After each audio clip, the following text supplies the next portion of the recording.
Taïwan, on n'a pas fini d'en parler. Taïwan, la Chine, l'Indo-Pacifique, le risque de guerre mondiale, de guerre régionale, de guerre mondiale, voire de guerre, de troisième guerre mondiale, de guerre globalisée. Il y a aussi bien sûr la question des semi-conducteurs.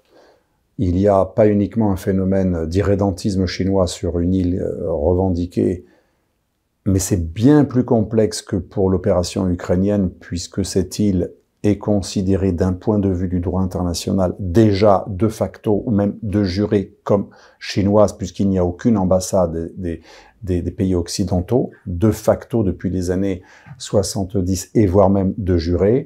En retirant les ambassades, les pays occidentaux ont reconnu que Taïwan faisait partie de la Chine. La Chine, bien entendu, c'est aussi les semi-conducteurs, les chips, fameuses chips, semi-conducteurs, avec la société TSMC, la société qui produit les puces de meilleure qualité en dessous de 10 nanos, ce qui est très très difficile, et même en dessous de 7, 8, même 6, voire même 5 nanos. Ce sont des puces. Alors, il y a d'autres pays qui fabriquent des puces de très haut niveau. D'ailleurs, beaucoup de pays fabriquent des puces, y compris les Russes. Les Russes ont deux sociétés qui fabriquent des puces. Mais celles qui sont les plus petites, les plus difficiles à produire, qui sont extrêmement stratégiques pour l'armement, pour l'IA, l'intelligence artificielle, etc. Celles qui sont les plus compliquées sont produites essentiellement à Taïwan, au moins 30 à 40% des parts de marché, en général, et probablement 80% ou 85% des parts de marché pour certaines catégories de puces que personne d'autre sait fabriquer. Ensuite, il y a la Corée du Sud. La Corée du Sud a une très très grande capacité à produire des puces de bonne qualité, et le Japon. Mais à part ces trois pays d'Asie, personne ne sait faire aussi bien qu'eux le gravage des puces, donc ce sont des semi-conducteurs sur du silicium. C'est extrêmement compliqué, c'est de plus en plus petit. On a réduit les tailles et augmenté la puissance de manière absolument incroyable. Enfin, ça permet le calcul, hein, c'est pour le calcul. On a aussi la société ASML en Hollande, aux Pays-Bas, qui, elle, a les lithographies, les machines, si vous voulez, extrêmement compliquées, qui permettent la lithographie. Et donc, il y a ceux qui font le travail de minutie à Taïwan et en Asie, et il y a, en quelque sorte, comme s'il y avait des imprimeurs en Hollande qui font la lithographie. Et entre la Hollande pour les usines de lithographie extrêmement compliquées, extrêmement chères, c'est la société ASML, et TSMC, taïwanaise, et bien là, on a un quasi-monopole. Alors pourquoi plusieurs pays? C'est étonnant, puisque l'Amérique avait l'avantage sur les puces, le savoir-faire des puces, avec Intel, avec IBM, avec Apple. L'Amérique avait un grand savoir-faire de puces, et elle continue à avoir les ingénieurs, qu'ils soient américains ou importés aux États-Unis, elle continue à avoir les ingénieurs qui font qui conçoivent les puces, mais elles sont fabriquées en externe, dans des usines qui coûtent extrêmement cher et qui régulièrement nécessitent pas des milliards, mais des dizaines et des centaines de milliards d'investissements. Il y a eu une sorte de division internationale du travail pendant les années 80, 90, 2000 et surtout 2000-2010. Progressivement, l'Amérique, qui était beaucoup trop confiante sur l'Asie, n'a pas vu d'un mauvais œil d'être dépendant d'un lieu, Taïwan, où tout a été délocalisé dans une sorte de division internationale du travail. Ils font mieux, plus rapidement, avec un meilleur coût pour nos entreprises, et on va leur laisser faire ça chez eux. De même pour la Corée du Sud, de même pour le Japon, et de même pour les Hollandais avec l'entreprise AMSL pour la lithographie. Donc les Américains qui auraient pu tout faire sur leur sol, dans une logique de coût, d'économie d'échelle, de gains, et de division internationale qui permettait aux grandes entreprises de téléphonie, d'ordinateurs, de se débarrasser d'une partie du travail, non pas de conception, mais de réalisation des puces.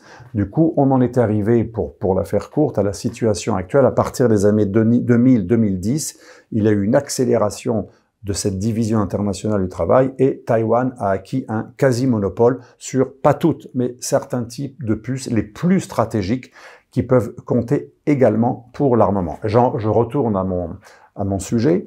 Donc pourquoi c'est extrêmement important la situation de Taïwan? Pas uniquement parce que la Chine communiste menacerait la démocratie à Taïwan, qui serait une parfaite démocratie. Ça, c'est le truc bullshit, ou plutôt journalistique, l'argument moral, qui n'est pas entièrement faux, parce que c'est vrai que la Chine est un totalitarisme, la Chine communiste, et Taïwan est plus libéral. D'accord, il y a des élections, d'accord, mais la vraie raison du conflit, elle est multiple, comme beaucoup de conflits.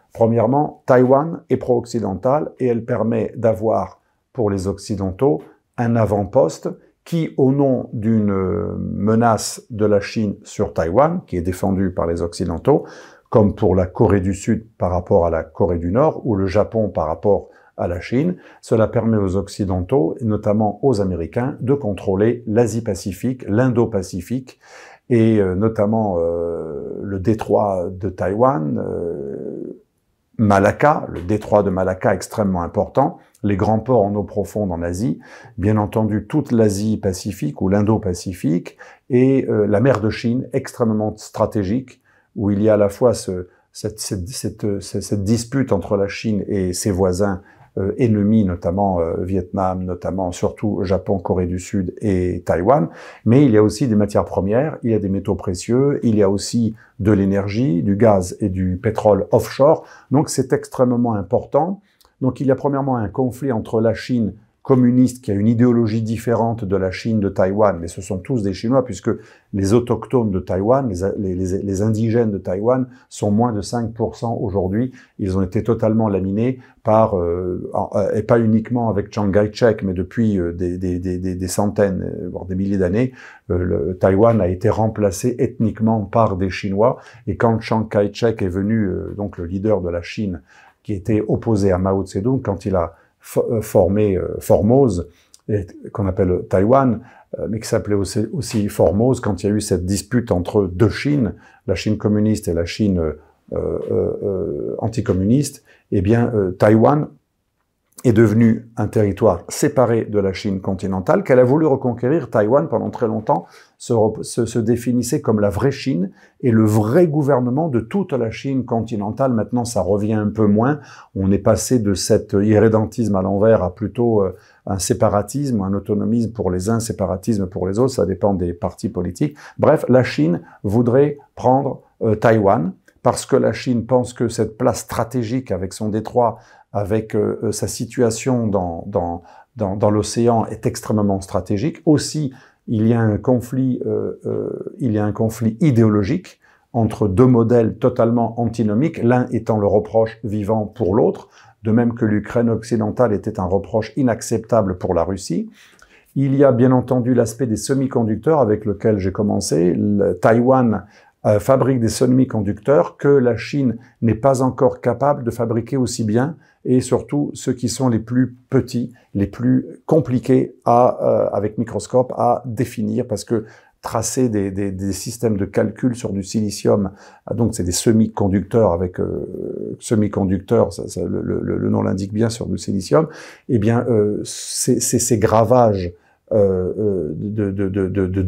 d'instruments de calcul sur des mesures toujours plus petites, microscopiques, avec parfois d'ailleurs on a le vertige de voir qu'on est capable de faire des choses aussi miniaturisées. C'est de plus en plus compliqué et Taïwan fait mieux que la Chine aujourd'hui. La Chine essaie d'acheter certains ingénieurs, elle essaie d'acheter d'ailleurs des ingénieurs de la société taïwanaise TSMC. Elle essaie de rapatrier une partie du savoir-faire, elle essaie d'espionner, elle essaie de, par plusieurs moyens, et aussi en achetant des ingénieurs d'autres pays, parce que la Corée du Sud et le Japon sont très bons aussi en puces électroniques, en semi-conducteurs, mais la Chine, pour l'instant, n'a pas réussi à faire aussi bien que Taïwan. Donc, pour cette raison également, ce serait intéressant pour la Chine de s'emparer de Taïwan, tant que les ingénieurs sont encore là, parce qu'il y aurait un savoir-faire qui met des années à être mis en application. Un expert disait récemment que pour que la Chine rattrape le retard sur Taïwan et puisse remplacer Taïwan pour ne plus du tout être dépendant des semi-conducteurs occidentaux, puisque même la société TSMC à Taïwan, elle a des clients chinois, parce que c'est une société qui a plusieurs clients, mais elle a beaucoup de clients occidentaux, et elle a notamment des clients occidentaux qui conçoivent des puces fabriquées à Taïwan, mais conçues par les Occidentaux. Et les Chinois sont ennuyés parce que soit c'est fabriqué à Taïwan, soit c'est fabriqué ou pas à Taïwan, mais conçu par des ingénieurs occidentaux, notamment américains. Donc la Chine aimerait ne plus être dépendante des puces, des semi-conducteurs américains, soit en direct, soit en indirect. Parce que pour beaucoup d'utilisations, y compris militaires, les Russes comme les Chinois ne sont pas autonomes dans les puces de plus petite résolution. Donc vous voyez, il y a un conflit idéologique, il y a un conflit territorial et maritime, et il y a aussi un conflit technologique, et bien entendu, il y a aussi toute un défi autour de cette possibilité de prendre ou pas l'île. Il y a aussi le lien avec la guerre en Ukraine. Si la guerre en Ukraine se conclut avec une victoire russe sans trop de dégâts, il est certain que ça va donner des idées à la Chine en se disant nous pouvons peut-être faire pareil, même si on verra, c'est pas du tout la même situation. Par contre, si les Russes échouaient en Ukraine, et c'est pour ça qu'aussi que l'Occident aide beaucoup l'Ukraine, c'est pour l'Ukraine, mais pas que, c'est aussi pour que ça ait un effet démonstrateur, un effet de leçon, pour pas qu'on ait un effet domino où plusieurs pays voudront manger leurs voisins. Donc on voit bien que cette situation à Taïwan, elle est à la fois régionale, elle est à la fois internationale, elle est à la fois aussi globale, puisque le succès de cette opération en Ukraine, de ce succès ou pas, va dépendre la tentation des Chinois d'attaquer non seulement, c'est certain qu'ils vont un moment prendre Taïwan, mais ça pourrait accélérer la volonté chinoise de prendre Taïwan. Pour l'instant, c'est très compliqué, puisque il y a eu des exercices en mai 2024 chinois.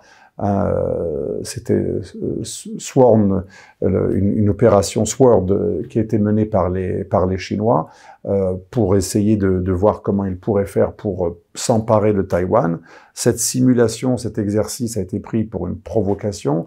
Du coup, les Taïwanais eux-mêmes, cet été, les Taïwanais eux-mêmes ont fait aussi, eux, une opération qui s'appelle Cheval aligné pour répondre un petit peu aux exercices chinois qui ont été quand même très, très dissuasifs. Les Chinois ont essayé de montrer qu'ils étaient prêts, qu'ils avaient des systèmes amphibies, des espèces, on pourrait dire une sorte de chars sous-marins, des véhicules amphibies qui permettent d'aborder un pays. Ça va être extrêmement compliqué pour les Chinois. Il y aura beaucoup, beaucoup de pertes, mais ce qui est certain, c'est que depuis 20 ans, les Taïwanais ont énormément perdu. Ils ont, pas depuis 2 ans, mais entre 2000 et 2020, Taïwan a énormément perdu son avantage militaire par rapport à la Chine. Ça paraît bizarre, mais ce tout petit pays, jusqu'à 2018-2019, avait une armée qui pouvait encore tenir la route. Et à partir de la fin des années 2010 et début des années 2020, vraiment ça s'est renversé. Et Taïwan a beaucoup trop sacrifié au niveau du personnel, comme tous les pays libéraux, occidentaux, démocratiques. Taïwan, alors qu'elle a un ennemi en face d'elle, a réduit énormément le volume de ses militaires, de ses soldats, des 3 grandes armées, et aussi le budget. Donc, et en comparaison, bien sûr, la Chine, qui construit l'équivalent de la flotte britannique chaque année, ce qui paraît absolument fou. L'équivalent de la flotte britannique est construit chaque année par la Chine. C'est pour vous donner une idée, et la flotte britannique est la seconde au monde. C'est pour vous donner une idée de l'avancée, enfin était la seconde, maintenant c'est la troisième, l'avancée de l'armée chinoise en termes de moyens. Après, les Chinois n'ont pas l'entraînement, ils n'ont pas d'armée aguerrie, ils n'ont pas de soldats aguerris, donc ça complique les choses. C'est pour ça que l'invasion n'a pas été possible pour l'instant. C'est très compliqué de faire un débarquement. On se rappelle des Américains à Cuba, c'est extrêmement compliqué, et la Chine donc n'est pas le genre de pays à mener une guerre trop rapidement.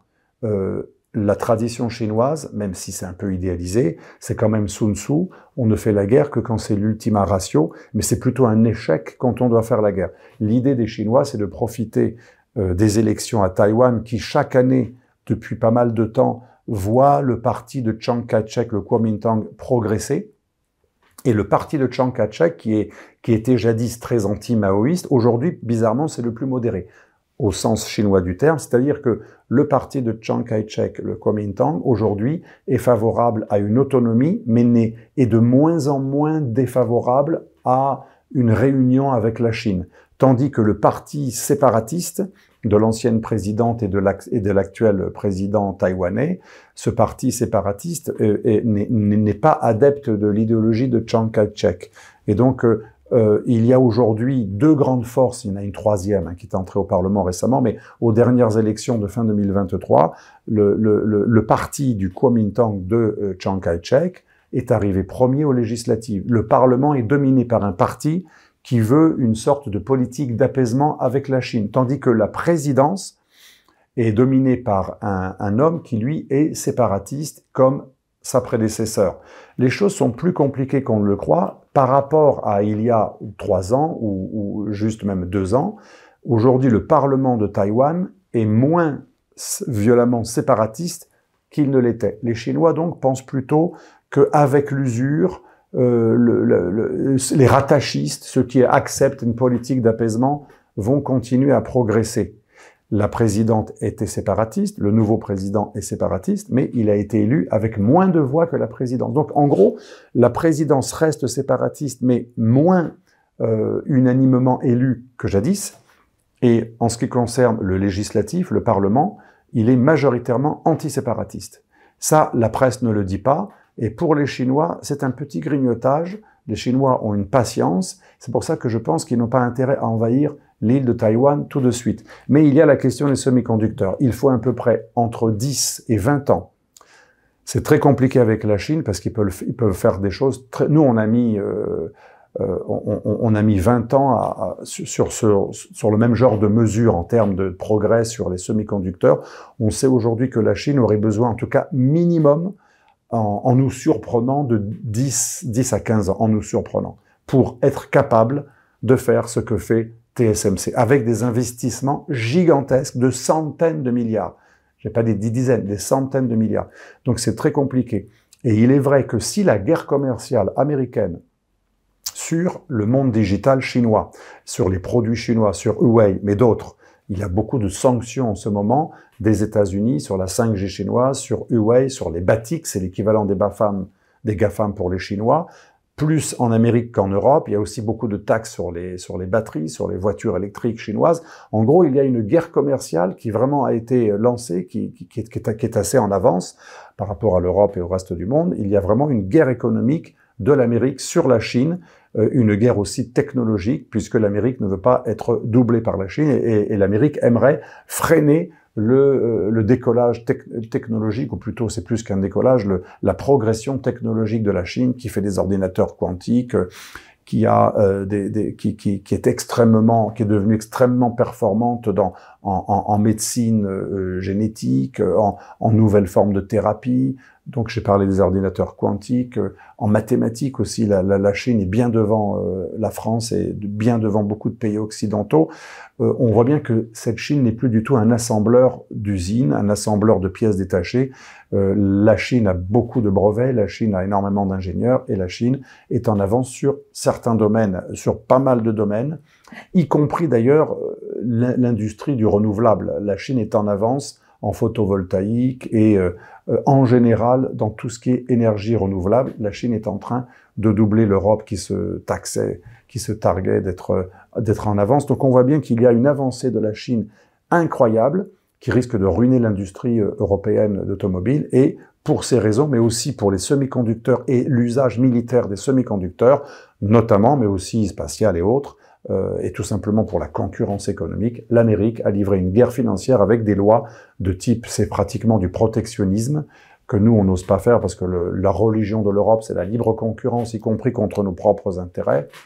On voit bien qu'il y a une guerre commerciale qui est de plus en plus drastique, et si elle devient trop violente et qu'elle prive les Chinois d'accès aux semi-conducteurs taïwanais, ce qui me paraît peu probable, TSMC d'ailleurs s'en défend, mais là, là, il y aurait une accélération de l'invasion de Taïwan. Ça deviendrait une nécessité pour pouvoir continuer à fonctionner. Si les Chinois ne pouvaient plus acheter les semi-conducteurs occidentaux ou conçus par les Occidentaux et produits en Corée du Sud, au Japon ou à Taïwan, ça pourrait accélérer la volonté chinoise d'envahir Taïwan. Mais il y a d'autres raisons pour lesquelles la Chine veut Taïwan. Il y a le patriotisme, le nationalisme, le rattachisme, la volonté d'avoir une Chine unie. C'est un combat depuis les années 60 permanent de la Chine qui a obtenu que beaucoup de pays, la plupart, enlèvent leurs ambassades de Taïwan. Donc il y a la géopolitique classique, la stratégie, il y a l'idéologie, il y a la technologie, le contrôle des ports d'eau profonde, des détroits, le contrôle de l'Indo-Pacifique, puisque le but de la Chine, c'est de contrôler l'Indo-Pacifique jusqu'à l'Australie. La Chine a pour objectif stratégique, à long terme, de chasser l'homme blanc, européen, occidental, pro-atlantiste, de toute l'Indo-Pacifique. Ce qui nous permet de conclure avec un autre détail important géopolitique qui s'est passé récemment, un exercice militaire conjoint entre la Chine et la Biélorussie. Pourquoi la Chine a organisé un exercice militaire avec la Biélorussie il n'y a pas très longtemps, aux portes de l'OTAN, la Biélorussie qui est vraiment la frontière entre le monde pro-russe, pro-chinois et le monde atlantiste, ce qui a été considéré comme une provocation par l'OTAN, eh bien parce que la Chine elle-même considère la présence des forces américaines en Corée du Sud, aux Philippines, dans tout l'Asie-Pacifique, auprès des Chinois, auprès des Japonais et bien sûr à Taïwan.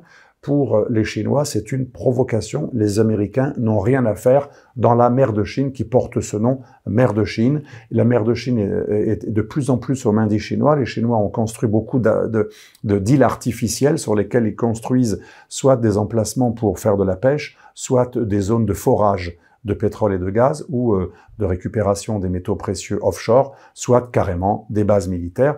Il y a toute une flambée de petits îlots, des anciens récifs qui sont devenus des îles artificielles que la Chine construit un peu partout. Le Vietnam essaye de faire pareil pour répondre, mais c'est pas à la même échelle.